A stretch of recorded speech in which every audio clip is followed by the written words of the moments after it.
Bismillahirrahmanirrahim. Assalamualaikum warahmatullahi wabarakatuh. Waalaikumsalam warahmatullahi wabarakatuh.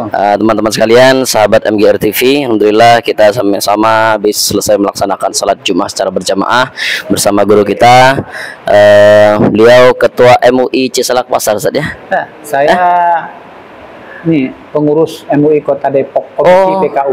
Masya Allah, ini kita bersama orang MUI bahasanya begitulah. Mungkin nanti Kiai masih Kiai Dimyati ya, masih yang beliau insya Allah. Bisa nggak tuh diajak ke sini buat ngisi di sini kira-kira? Gimana tuh lobby-lobbynya kalau ke beliau? Insya Allah. Kan kita pengen ya datengin juga ya ulama-ulama besar di Kota Depok inilah juga pengen datang ke sini juga. Respon sekali, semangat. Gitu ya. Ya mungkin nanti dari Ustadz lah ya dikasih jalur. Kita langsung sediakan jadwalnya. Ya. Alhamdulillah kita lagi sambil minum aja Ustaz. Ya. Pak Baik, sambil minum nyantai ini mah ngobrol aja.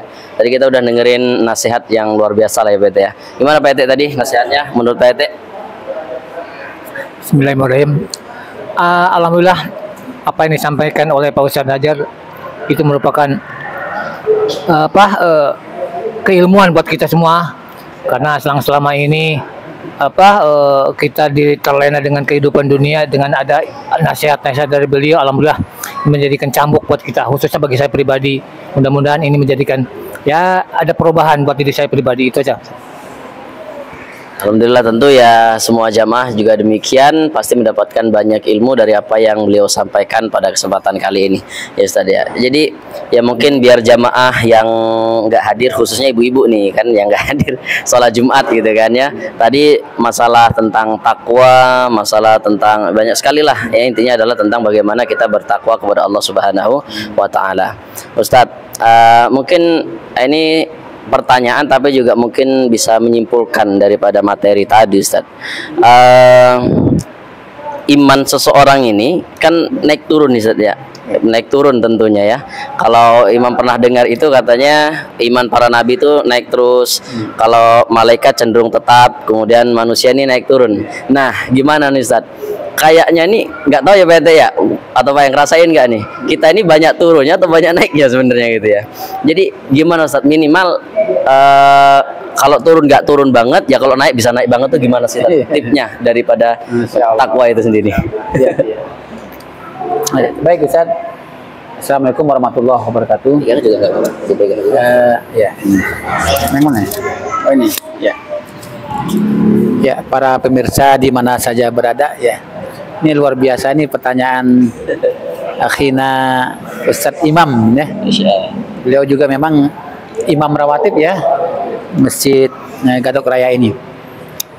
Terkait dengan kondisi iman seseorang, dan memang sudah diwanti-wanti oleh Nabi kita Muhammad SAW sebuah hadis ya, al imanu yasdadu wa yankus, yasdadul iman bi ta'atillah wa yankus bil ma'siyatillah. Jadi kondisi iman seseorang itu memang kadang naik kadang turun. Nah, iman itu bisa naik kata Rasulullah SAW itu dengan ketaatan. Insya Allah dengan ketaatan kita, ibadah kita kepada Allah Subhanahu Wa Taala, ibadah apapun, baik ibadah mahdho maupun ibadah gairu mahdho ya, ibadah sosial, muamalah ya, silaturahim kita hari ini juga ibadah luar biasa ini ya. Nah, dengan ibadah itu insya Allah akan dapat meningkatkan keimanan kita. Nah, kata Nabi, wayangkus iman bimaksiatillah. Nah, dengan bermaksiat kepada Allah Subhanahu Wa Taala itu dapat menurunkan iman seseorang. Kan ada pertanyaan sahabat Nabi kan, ya Rasulullah, hari ini aku hanya baca Al-Quran cuma sekian ayat ya. Kok kayaknya kena banget tuh. Kayaknya iman saya Astagfirullahaladzim. Subhanallah ya, itu sahabat itu merasa imannya turun itu sekelas sahabat ya, ya Allah, ya Allah. Itu kalau baca Al-Qurannya jumlah bilangan ayatnya sedikit. Nah, kalau kita kan jangan-jangan merasa turun iman tuh kalau sudah kalau melakukan dosa besar. Nauzubillah. Jadi, nah itulah gambarannya, agar iman kita terus terpelihara ya, terus naik ya, frekuensinya. Salah satu jalan adalah kita mendekatkan diri kepada Allah Subhanahu Wa Taala. salah satunya dengan ibadah. Ya, insya Allah mudah-mudahan ketika kita mengkondisikan diri kita dimanapun kapanpun kita beribadah kepada Allah Subhanahu Wa Taala sehingga tidak ada ruang buat diri kita untuk melakukan kemaksiatan. Karena maksiat itulah yang satu-satunya jalan menjatuhkan, menurunkan kadar nilai keimanan kita kepada Allah Subhanahu Wa Taala. Ya mungkin begitu Ustaz ya. Alhamdulillah, berarti ya kalau pengen naik dengan taat, bahkan itu langsung hadis Nabi SAW Ustaz ya. Kalau yang menyebabkan turun itu adalah tadi sampaikan maksiat. Nah mungkin jadi ilmu untuk imam pribadi atau mungkin untuk para pemirsa MGR TV Ustaz. Jadi ada istilah amal soleh gitu ya. Ada istilah apa namanya maksiat. Kemudian apa lagi istilah lain tuh? Amal soleh, maksiat. Nah itu dua dulu deh. Nah amal soleh itu sebenarnya pengertiannya apa Ustaz? Kan kebanyakan orang kalau berbuat baik amal soleh gitu aja kan ya. Padahal ada yang baik menurut kita tapi belum tentu baik menurut Allah, kan begitu kira-kira. Kemudian pengertian maksiat itu apa sih gitu? Misalnya dikatakan bohong itu maksiat. Tapi ternyata ada hadis yang menyebutkan boleh kita berbohong dalam sisi lain. Jadi pengertian amal soleh dengan maksiat itu sebenarnya gimana Ustaz? Baik, pemirsa yang dirahmati Allah Subhanahu Wa Taala, tidak semua amal itu menjadi apa ya, menjadi soleh ya. Ada amal yang tidak soleh, salah. Nah, mungkin baik di mata manusia, menurut kita baik, tapi menurut Allah belum tentu baik. Maka para ulama membuat kaidah ya, suatu pekerjaan, suatu perbuatan yang dimaksud dengan amal paling tidak ada 3 hal yang harus ada. Yang pertama niat, ya kan dalam hadis Rasulullah SAW dikatakan innamal amalu binniyah. Nah, setiap pekerjaan itu didasari dengan niat. Itu yang pertama. Yang kedua keikhlasan. Ya, nah ikhlas ini ukurannya kan antara saya nggak bisa melihat oh ini kayaknya ikhlas banget. Yang tahu tentang ikhlas itu adalah hanya dirinya dan Allah Subhanahu Wa Taala. Ya, tapi ciri-cirinya apa digambarkan orang-orang yang ikhlas itu kan bekerja yang profesional dan proporsional itu juga sudah mengindikasikan orang itu ikhlas. Ya. Jadi sebenarnya ikhlas itu nggak ada hubungan orang bekerja tidak dibayar. Oh, gitu. Tidak ada hubungannya gitu kan. Ya, dulu Imam, maaf motong nih Zat. Dulu Imam pernah berpikir begini, kalau salah mohon dikoreksi dan ini bisa untuk koreksian semuanya.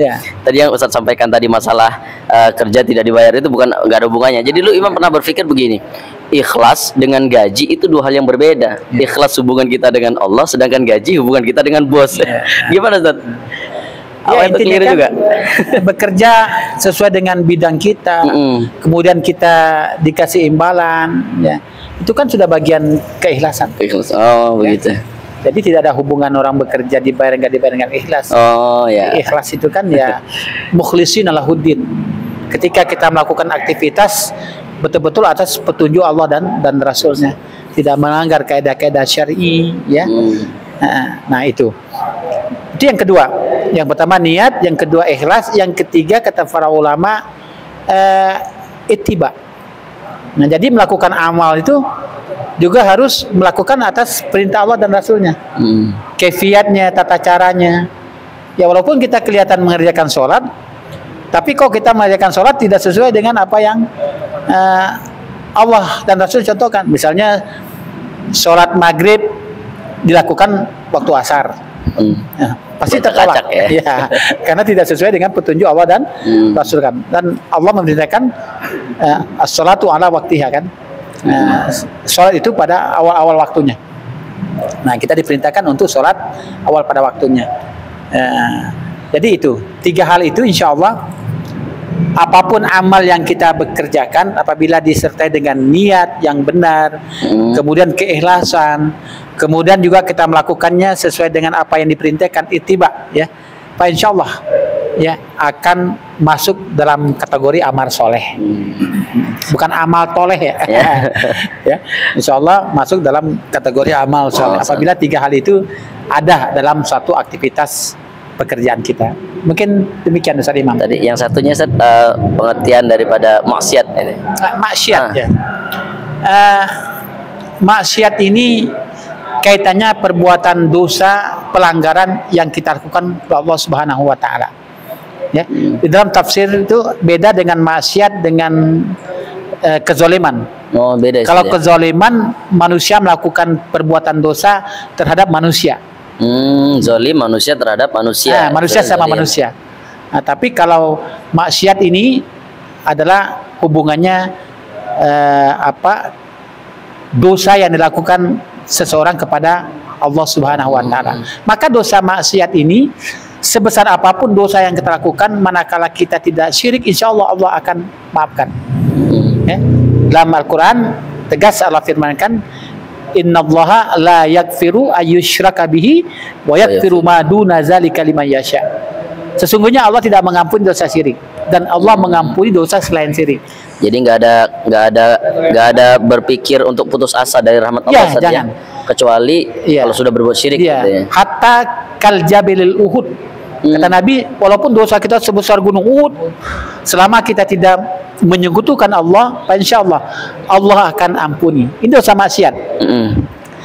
Tapi kalau khata'at, kesalahan yang kita lakukan sesama manusia, nah, ya, ini walaupun kita minta-minta sama ya Allah ampun, Allah nggak akan maafkan sebelum kita meminta maaf kepada orang yang kita zolimi. Waduh, bahaya tuh kalau orangnya udah ngomong sampai mati nggak saya maafin. Gimana? Nah, jadi ada maksiat, ada khata'at ya. Kalau maksiat itu dosa pelanggaran yang hubungannya Allah. Iya, vertikal. Tapi yang khata'at, kezaliman, dosa yang hubungannya horizontal antara manusia dengan manusia. Insya Allah kalau kita pernah melakukan kesalahan, kezaliman terhadap saudara kita, maka kita minta maaf. Insya Allah Allah akan mengampuni. Mungkin demikian Ustaz Imam. Alhamdulillah kita dapat ilmu yang luar biasa nih, tambahan ilmu untuk imam pribadi dan kita semuanya yang mendengarkan. Pak RT atau Pak mungkin ada ini yang mau disampaikan atau ditanyakan? Mungkin sedikit apa yang disampaikan sama Pak Ustaz. Tadi kan syarat-syarat ibadah itu atau ini ada 3 ya Pak saja. Pertama niat, kedua ikhlas, dan ini ada contoh ittiba. Sepengetahuan dan mohon maaf kalau sekali saya pernah mendengar bahwa ada satu lagi yaitu perintah dari Allah dan Rasulnya. Apakah itu termasuk bagian dari yang 3 itu? Ada penambah jadi 4 Ustaz. Mohon maaf. Iya, garis besarnya sih perintah itu juga termasuk dalam ittiba. Nah, karena apapun ibadah yang kita lakukan di dunia ini atas perintah Allah, ya. Sami'na wa ata'na. Nah, perintah Allah itulah kita mencontoh kepada kepada Rasul. Nah, baik itu ibadah mahdho ya, salat, zakat, puasa, haji, semuanya itu kita mencontoh kepada apa yang diperintahkan Allah dan Rasul. Nah, mungkin gitu. Makasih Pak T. Alhamdulillah nih teman-teman sekalian.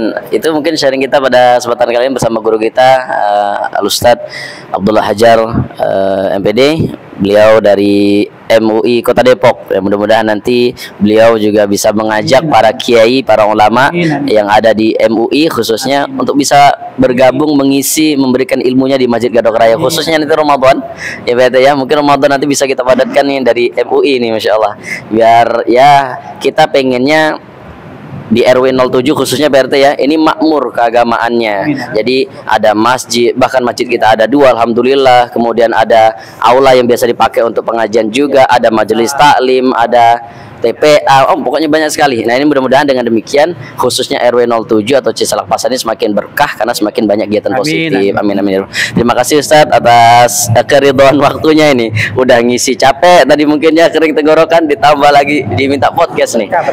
Mudah-mudahan. Terima kasih teman-teman sekalian, sahabat MGR TV. Assalamualaikum warahmatullahi wabarakatuh. Waalaikumsalam warahmatullahi wabarakatuh. Ustadz. Luar biasa ini.